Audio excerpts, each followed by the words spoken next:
Welcome to my YouTube channel seated group competition zone. Friends, मैं Ram sir हाजिर हूँ आप लोग के लिए लेकर आज का मॉर्निंग सेशन। और आज के मॉर्निंग सेशन में आपके लिए इम्पोर्टेंट है वो टॉपिक जिसके बारे में चर्चा हम कर रहे हैं, भारत के संविधान। भारत के संविधान के कल हम लोगों ने देखा था 1935 भारत सरकार अधिनियम 1935, संविधान सभा 1946 में किस प्रकार गठित हुआ। अब फ्रेंड्स, मस्ट इम्पोर्टेंट टॉपिक जो जाननी है वो जानना है 1947 में क्या चेंजेज हुए और 1949 में जब संविधान का लागू हुआ अर्थात उस समय क्या क्या चेंजेज हुए थे। इन सभी के बारे में आज फाइनल है।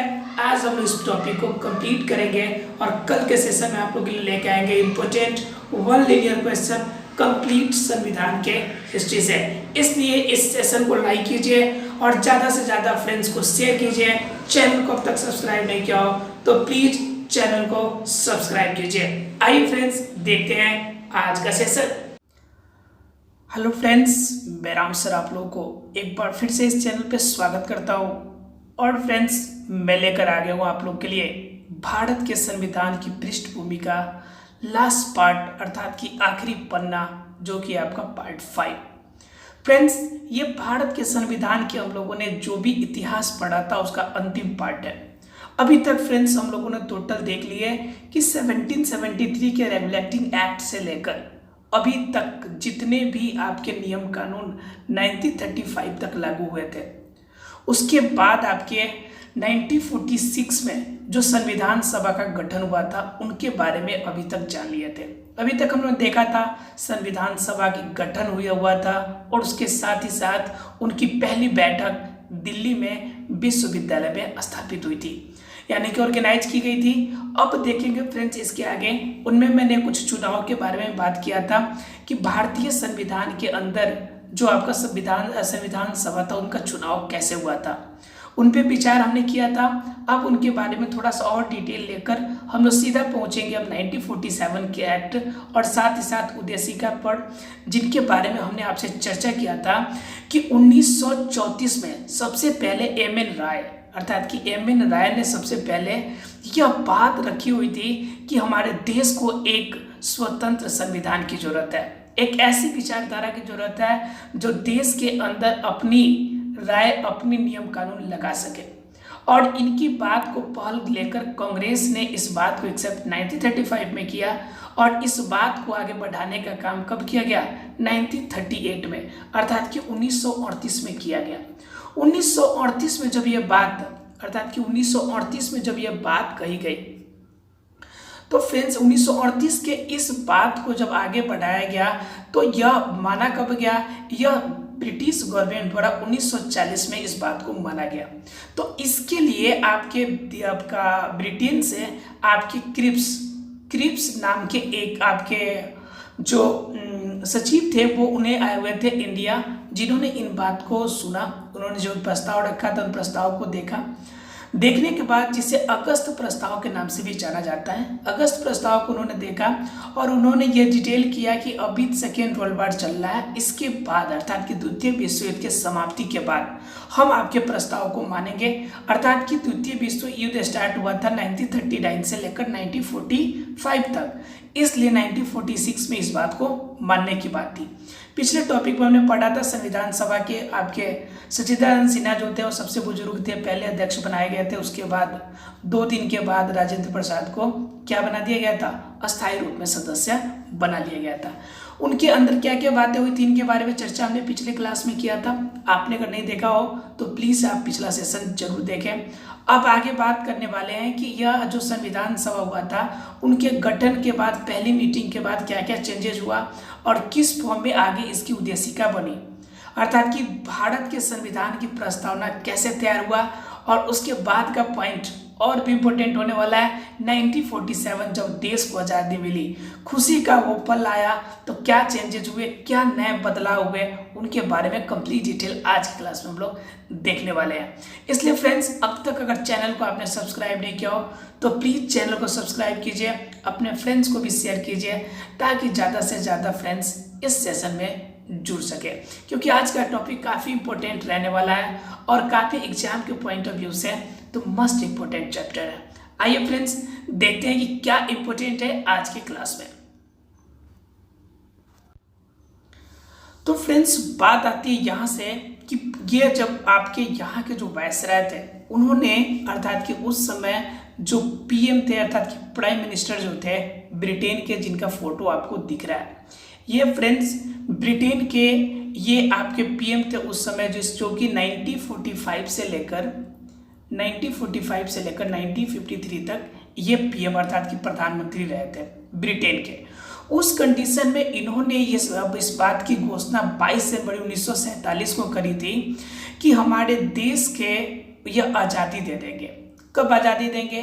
तो 30 जून को इन्होंने ऐसा दिया था सूचना कि 20 फरवरी 1947 को इन्होंने यह घोषणा की थी कि 30 जून 1947 को ब्रिटिश शासन से आपका जो इंडिया है उसे आज़ाद कर दिया जाएगा।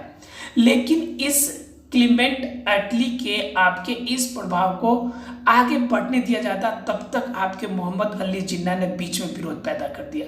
उन्होंने विरोध तो पैदा आपका तभी से कर दिया था जिस समय आपका 1946 के अंतर्गत अर्थात कि संविधान सभा का चुनाव था। यह घटना जुलाई और अगस्त की थी। हमने पिछले क्लास में आपसे चर्चा किया था, जिसमें फ्रेंड्स हमने बताया था क्या कि जब चुनाव के लिए टोटल 389 सीट पे चुनाव की अगर बात कही गई थी, तो जिनमें से हमने आपको बताया था कि सीट का बंटवारा जो किया गया था मेनली किस फॉर्म में किया गया था, 389 सीट पे चुनाव होना था। चुनाव में से 93 सीट तो आपके क्या कहते हैं सियासी आपके जो रियासत वाले लोग थे उनके लिए था। उनके बाद क्या हुआ कि 389 सीट में जो चुनाव हुए थे उनमें से आपका 208 सीट जो था किसके हाथ में था? कांग्रेस के हाथ को मिला था। उसके बाद कितने सीट, उसके बाद बात करें फ्रेंड्स तो आपके उन्हें मिले थे अर्थात कि मुस्लिम लीग को मिला था 73 सीट। हम यहाँ से अपने फोटो को हटा देते हैं। 73 सीट किसे मिले थे? मुस्लिम लीग को। उसके अतिरिक्त आपका मिला था 15 सीट मिला था जो अदर्स को मिला था।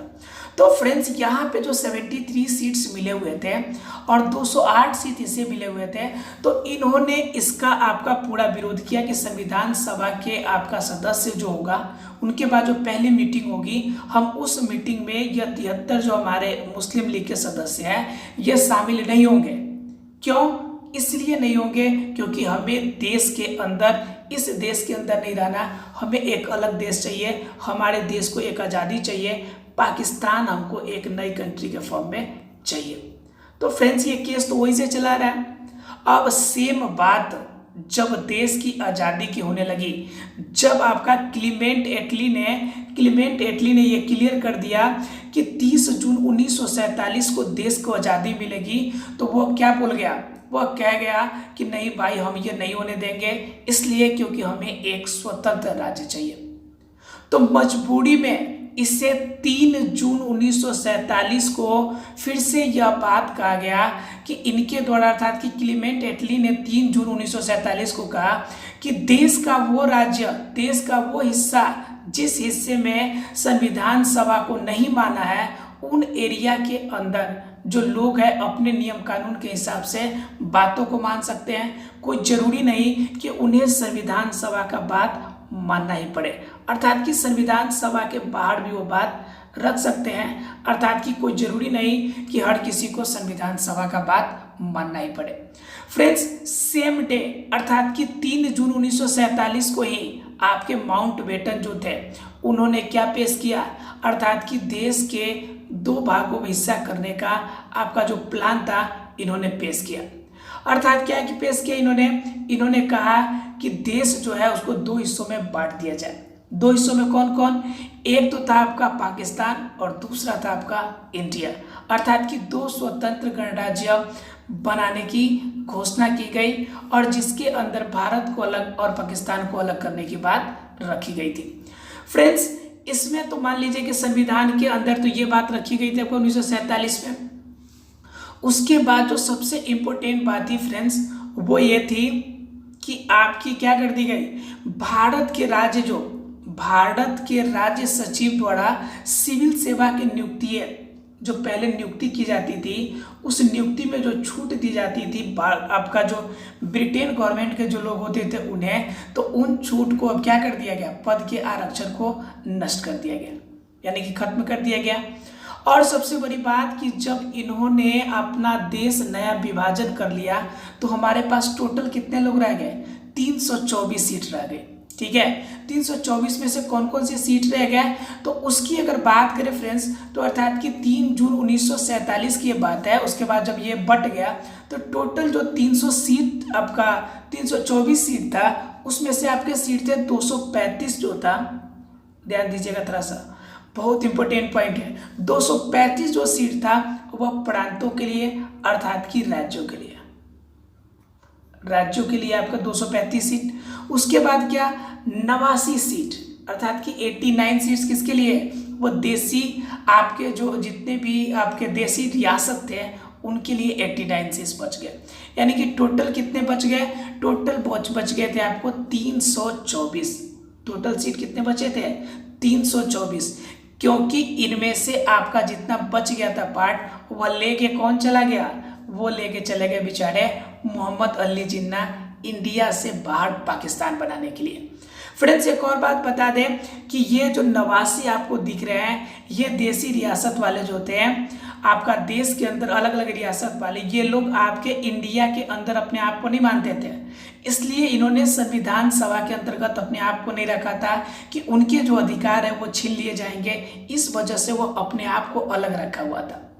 लेकिन जब देखा कि देश के अंदर क्या हो गया, एक अच्छा शासन व्यवस्था लागू हो रहा है तो फिर से यह अपने आप को इसके अंदर क्या करने लगे, धीरे धीरे करके खुद को शामिल करने की कोशिश करने लगे।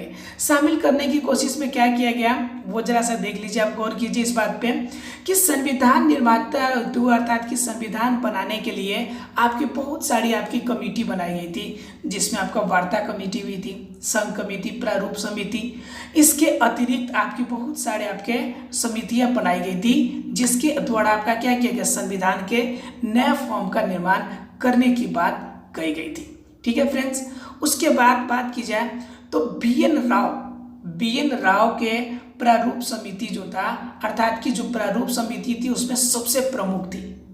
प्रारूप समिति में टोटल सदस्यों की संख्या कितनी थी, 7 सदस्य थी। ठीक है, और प्रारूप जो आपका संविधान का बनाया गया था वह किसके द्वारा बनाया गया था, बी.एन. राव के द्वारा। ऑब्जेक्टिव क्वेश्चन याद रखिएगा फ्रेंड्स, बी.एन. राव के द्वारा संविधान का प्रारूप तैयार किया गया था और 29 अगस्त 1947 को प्रारूप समिति का गठन किया गया। यह डेट भी याद रखिएगा, 29 अगस्त 1947 को बी.एन. राव के द्वारा प्रारूप समिति को पेश करके आपके क्या कर दिया गया, जो संविधान का प्रारूप था उसे पेश किया गया दस्तावेज को और प्रारूप समिति का गठन किया गया, जिनके सदस्य और जिनके अध्यक्ष के रूप में किसे चुना गया, भीमराव अंबेडकर को जिनके अध्यक्ष के रूप में चूज किया गया। ठीक है फ्रेंड्स, जिसमें टोटल सदस्यों की संख्या कितनी थी, 7 सदस्य हमारे किसमें थे, आपके क्या कहते हैं, प्रारूप समिति के अंतर्गत थे। अब जानने वाली बात है फ्रेंड्स, ये 7 सदस्य कौन कौन से, तो देखिए भीमराव अंबेडकर तो खुद अकेले थे पहला नंबर, दूसरा नंबर एन गोपाल स्वामी अयंगर थे। ठीक है, तीसरे की बात करें तो आपका कृष्ण स्वामी थे, उसके कृष्ण को स्वामी अय्यर नाम प्रसिद्ध है, सुना होगा आप लोगों ने। उसके बाद अगर बात करें फ्रेंड्स तो थे अल्लादी कृष्णा। ठीक है, उसके बाद आपका चौथे नंबर की बात करें फ्रेंड्स तो चौथा कौन थे, आपके मणिकांत मुखी, और उसके बाद आपका 5वां जो थे सैयद मोहम्मद सदुल्ला, और आपके छठे जो थे माधवराव, और आपके अगर 7वें की बात करें तो वो थे कौन, पीबी खेतान। याद रखिएगा आपको, पीबी खेतान। आपके इस तरह से टोटल 7 सदस्य थे। तो कौन कौन, भीमराव अंबेडकर, दूसरा आपका एन गोपाल स्वामी अयंगर, तीसरा आपका लादी कृष्ण स्वामी, और चौथा आपका कौन थे, चौथा थे आपका कंटियालाल, और आपका 5वां थे सैयद मोहम्मद, और उसके बाद छठा जो थे एन माधवराव, और आपका 7वां जो थे आपके थे पीबी खेतान। क्लियर है फ्रेंड्स, ये 7 सदस्य इसके मुख्य थे जिन्होंने 29 अगस्त 1947 को प्रारूप समिति के ग्रुपिंग के रूप में काम किया था। ठीक है फ्रेंड्स, उसके बाद संविधान सभा का गठन जो हुआ वह मेनली कब हुआ, वह हुआ 31 अक्टूबर 1947 को। फिर से इनमें सुधार किया गया। 29 अगस्त को तो आपको प्रारूप समिति का गठन किया गया, लेकिन फिर से क्या किया गया, 31 अगस्त 1947 को इसमें क्या कर दिया गया, कुछ सुधार किया गया, क्योंकि देश के विभाजन के बाद फिर से उसमें चेंजेस करने की आवश्यकता थी, क्योंकि बहुत सारे संविधान सभा के मेंबर जो थे आपके कहाँ चले गए थे, उधर पाकिस्तान की तरफ चले गए थे। इसलिए फिर से प्री मीटिंग की गई और प्री प्लान करके 31 अक्टूबर 1947 को फिर से इसमें नया चेंजेस किया गया था। ठीक है फ्रेंड्स, तो ये पॉइंट थे आपके इम्पोर्टेंट किसके लिए, जो कि आपके संविधान के लिए। एक और चीज आपके संविधान में बता दें कि संविधान में जो मोस्ट इम्पोर्टेंट क्वेश्चन आते हैं वो क्वेश्चन ये देखिए आप, संविधान बनाने में टोटल खर्च कितना लगा। ये फ्रेंड्स आपका ऑब्जेक्टिव क्वेश्चन है 2019 का। ठीक है, 2019 के प्री क्वेश्चन में आया हुआ था, संविधान बनाने में टोटल खर्च कितने लगे थे। हमेशा हर जगह क्वेश्चन आपने देखा होगा कुल टाइम कितना लगा हुआ था, लेकिन यहाँ पे क्वेश्चन पूछा गया था कुल पैसे खर्च कितने हुए थे, 63,96,729 रुपए। 63,96,729 मोस्ट इंपोर्टेंट क्वेश्चन है फ्रेंड्स, इसे जरूर आप लोग स्क्रीनशॉट ले लीजिए या फिर आप लिख लीजिए फ्रेंड्स। तो टोटल टाइम लगा था 2 वर्ष 11 महीना और 18 दिन। जिस समय नया तैयार हुआ था आपका संविधान, उसमें टोटल 395 अनुच्छेद, 22 भाग और आपकी 8 अनुसूचियां जो थी इसमें शामिल थी। बताओ फ्रेंड्स, किसी को डाउट है तो बोलिए इसमें। अर्थात कि टोटल जो थे आपके कितने, 395 अनुच्छेद, 22 भाग और कितने अनुसूची, 8 अनुसूची थे। किसी को डाउट है तो बोलिए। किसी भी स्टूडेंट को कोई भी डाउट लगता हो तो बोल सकते हैं। और अभी कितने हैं, अनुच्छेदों की संख्या 395, भाग की संख्या 22 ही है, लेकिन अनुसूची बढ़कर हमारी कितनी हो गई है, अब 12 अनुसूचियां हो गई है। बताओ फ्रेंड्स, किसी को कोई डाउट है तो 12 अनुसूचियां अब हो गई है। और एक इम्पोर्टेंट बात आपको बता दूं मैं, जो कि मोस्ट इम्पोर्टेंट है, आपको बहुत कम जगह पे ये देखने को मिलेगा, लेकिन मैं बताता हूँ। अनुच्छेद संख्या 5, 6, 7, 8, 9, 60, 324, 366, 367, 367, 367, 80 अर्थात कि 380, 388, उसके बाद 396। ये आपको इसलिए बता रहे कि इसे नोट कर लीजिएगा, 396, 392। ठीक है, उसके बाद एक और आपका 393। ठीक है, टोटल याद देखिए 5, 6, 7, 8, 9, 5 से लेकर 9 तक 60, 324, 366, 366, 367, 380, 388, 396, 392, 393। ये फ्रेंड्स ऐसे थे कि जिस दिन संविधान बना उसी दिन से लागू हो गया। सबको पता है कि 26 जनवरी 1950 से हमारा संविधान लागू हुआ था, लेकिन ये संविधान के वैसे अनुच्छेद थे जो कि संविधान जिस दिन बना उसी दिन से ये सभी लागू हो गए थे। इसलिए इनमें से कोई भी क्वेश्चन आपसे पूछा जा सकता है कि बताओ इसमें संविधान में सबसे पहले कौन सा अनुच्छेद लागू हो गया था। तो इनमें से कोई भी अगर दिखता हो आपको फ्रेंड्स तो उसे आप टिक आउट जरूर कीजिएगा। 5 से लेकर 9 तक 60, 324, 366, 367, 380, 388 और आपके कितने 380, 388, 396, 392, उसके बाद 393। फ्रेंड्स इसे आप स्क्रीनशॉट कर लीजिए, कहीं लिख लीजिए या कुछ भी कर लीजिए, काफ़ी इंपॉर्टेंट रहने वाला है, इसलिए इसे आप जरूर नोट डाउन कर लीजिए। क्योंकि यह संविधान जिस दिन बना था उसी दिन रूप में ऐसे स्टार्ट हो गया, इसलिए क्या रह गए आपके परिवर्तित हुए थे उस दिन जिस समय लागू हुआ। लेकिन इसके अतिरिक्त जो थे अभी सभी के सभी अपरिवर्तित रहे।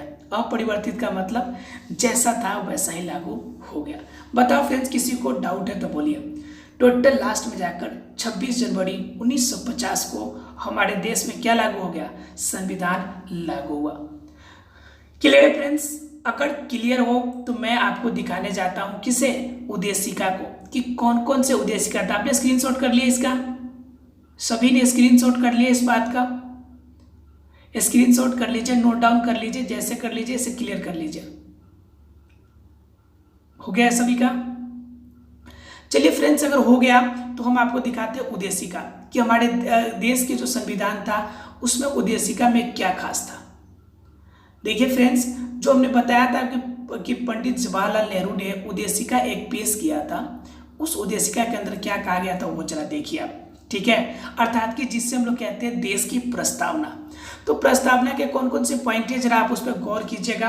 पहला नंबर चीज तो ब्रिटिश प्रांत और देशी राज्य मिलकर एक भारतीय संघ के रूप में बनाए गए, अर्थात कि संघ का निर्माण करेंगे। भारतीय संघ के अधीन परराष्ट्र नीति, प्रतिरक्षा, संचार व्यवस्था रहेगी, जिसके लिए आवश्यक धन भी संघ को ही जुटाना होगा। अर्थात कि सभी प्रांतों को मिलकर, देश मिलकर एक संघ बनाएगा, एक बड़ा राज्य बनाएगा। वहां पर प्रतिरक्षा, संचार एवं परराष्ट्र नीति को बनाने का कार्य किया जाएगा और उनमें जितना धन खत्म होगा वह सभी भी कौन देगी? सरकार, अर्थात कि संघ ही उसे व्यवस्था भी करेगी। तो पहली उद्देशिका की बात रखी गई थी। दूसरी बात क्या? संघ की एक अपनी कार्यपालिका होगी, एक विधानमंडल जो नियम कानून को बनाएगी, जिसमें ब्रिटिश प्रांतों और देशी राज्य के प्रतिनिधि दोनों शामिल होंगे। आपको बता दें फ्रेंड्स, चेम्सफोर्ड, क्रिप्स, ठीक है, ये कुछ ऐसे सदस्य थे जो हमारे देश के जो कैबिनेट मिशन बना हुआ था, जिसके आधार पर हमारा संविधान तैयार हुआ, उस कैबिनेट मिशन के सदस्य थे। इसलिए ब्रिटिश प्रांत और देशी राज्यों के प्रतिनिधि भी इसके अंतर्गत क्या कर दिए गए थे? शामिल किए गए थे। एवं अन्य सभी विषय सरकार के अधीन होंगे। जितने भी पॉइंट होंगे वो सभी के सभी सरकार के क्या होंगे? अधीन होंगे। उसके बाद अगर उद्देशिका में और बात अगर देखें इंपोर्टेंट, तो फ्रेंड्स वो बात इंपोर्टेंट था, प्रांतों में यह अधिकार दिया कि अलग शासन संबंधी समूह बनाए। भारत के विभिन्न प्रांतों के 3 समूहों में बांटा गया था। अर्थात कि सभी राज्यों को, प्रांतों को अपना अपना अधिकार दिया गया था और पूरे प्रांतों को 3 समूहों में बांटा गया था। पहला ग्रुप जो था मद्रास, मुंबई, संयुक्त प्रांत, मध्य प्रांत, बिहार, उड़ीसा, ठीक है, इन सभी को एक ग्रुप में रखा गया था। दूसरे ग्रुप में उत्तर पश्चिमी पीछे आपका प्रांत, पंजाब और सिंध एक साथ, और एक अलग आपका ग्रुप था बंगाल और असम का। ठीक है, अर्थात कि प्रत्येक समूह को यह अधिकार दिया गया था कि वह अपने विषय के आधार पे कोई भी निर्णय ले सकता है और शेष विषय प्रांतीय मंत्रिमंडल को सौंप देगा। अर्थात क्या किया गया था? पूरे प्रांत को 3 कैटेगरी में डिवाइड किया गया था। पहला नंबर मद्रास, मुंबई, संयुक्त प्रांत, मध्य प्रांत, बिहार, उड़ीसा, और दूसरे ग्रुप में पूरा उत्तर पश्चिमी एरिया अर्थात कि पंजाब और सिंध आते, जिसमें एक ग्रुप में अलग आपका बंगाल और असम का इलाका था, जो अभी के समय का आपका पश्चिम बंगाल का इलाका है। आगे की बात करें फ्रेंड्स, तो इसमें उद्देशिका का आपका कुछ पॉइंट और था, वो जान लीजिए, और मोस्ट इंपोर्टेंट पॉइंट है, इसलिए इसे आप नोट डाउन कर लीजिएगा। संविधान के निर्माण में के बाद ब्रिटिश सरकार की देशी राज्यों को सार्वभौम संप्रभुता अधिकार हस्तांतरित कर देगी। ऐसा कहा गया था कि आपका क्या होगी कि जब देश को आज़ादी मिलेगी तो सभी प्रकार की संप्रभुता का जो प्रभाव है वह आपके भारत सरकार के अधीन आ जाएगा। भारतीय संघ में सम्मिलित होने अथवा उससे अलग रहने का निर्णय देशी राज्य स्वयं करेंगे। अर्थात कि जो प्रांत होगा वह चाहे तो इंडिया के साथ रहे या फिर पाकिस्तान के साथ जाए, यह उनके ऊपर डिपेंड होगा, किसी पर भी कोई प्रेशर नहीं डालना है। और लास्ट पॉइंट कहा गया था उद्देशिका में, केंद्र में एक अस्थायी सरकार की स्थापना होगी, उसमें भारत के सभी प्रमुख दल प्रतिनिधि शामिल किए जाएंगे। केंद्रीय शासन के सभी विभाग इन प्रतिनिधियों के अधीन रहेंगे और वायसराय इनकी अध्यक्षता करेंगे। कब तक? सिर्फ और सिर्फ 1947 तक। ठीक है, एक और बात बता दें फ्रेंड्स, इस संविधान बनेगा, आगे हम संविधान बनाने की बात करेंगे, कल हम आपके लिए 1 लीनियर लेकर आने वाले हैं। ये उद्देशिका का पॉइंट यही तक है, लेकिन आपको बता दें कि इसमें बहुत सारी कमी भी थी, इन कमी के बारे में भी चर्चा करेंगे। कल आपका 1 लीनियर रहेगा, साथ में कुछ ऑब्जेक्टिव क्वेश्चन रहेंगे, सिर्फ और सिर्फ भारत के जो संविधान था उनके इतिहास पे आधारित, जो यूपीएससी में क्वेश्चन आ चुके हैं उनको हम आपके लिए लेकर आएंगे। इसलिए फ्रेंड्स, आप हमारे इस सेशन को जरूर लाइक कीजिए। अगर चैनल को आपने सब्सक्राइब नहीं किया हो तो प्लीज़ सब्सक्राइब कीजिए। कल इसके आगे की हम 1 लीनियर कहानी देखेंगे। और फ्रेंड्स, कंप्लीट इस टॉपिक की यानी कंप्लीट जो टॉपिक है भारत के संविधान के इतिहास, उनकी आपका एक प्रकार के से कह सकते हैं कि उनका पेज अर्थात कि उनकी पूरी समरी हम लेकर कल आने वाले हैं। इसलिए आप हमारे साथ कंटिन्यू बने रहिए। न्यूज वॉच में आप जरूर हिस्सा लीजिए, जो कि प्रतिदिन सुबह 8 बजे आता है, शाम को 8 बजे आता है। ठीक है फ्रेंड्स, जिसमें 5 मिनट के सेशन में हम कंप्लीट न्यूज़पेपर के एनालिसिस आपको देते हैं। आप हमारे साथ बने रहें, इसके लिए thank you very much friends.